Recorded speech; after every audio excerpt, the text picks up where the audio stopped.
These are the American people. The U.S. House of Representatives on Friday passed a colossal $3 trillion Democrat-sponsored coronavirus relief bill, doubling the amount of aid already approved by Congress to respond to the crisis, but Senate Republicans say it's dead on arrival. The so-called HEROES Act would extend to all corners of the U.S. economy. It includes $500 billion in aid to struggling state governments, another round of direct payments of up to $6,000 per U.S. household to help stimulate the economy, and hazard pay for healthcare workers and others on the front lines. House Speaker Nancy Pelosi says no expense should be spared to provide relief to the millions of Americans out of work and those fighting the disease.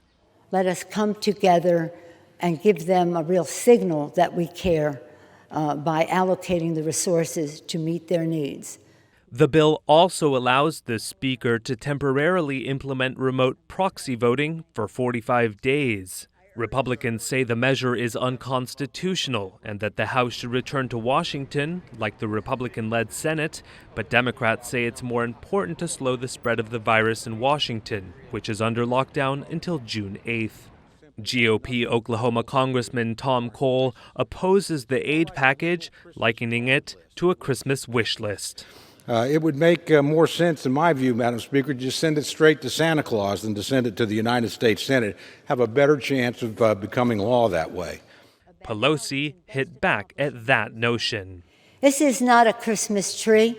There's nothing joyful about this. But congressional rising star, New York Democrat Alexandria Ocasio-Cortez says the bill doesn't go far enough on progressive issues. We need to do more. We need to make sure that people get recurring payments, multiple stimulus checks to get through this.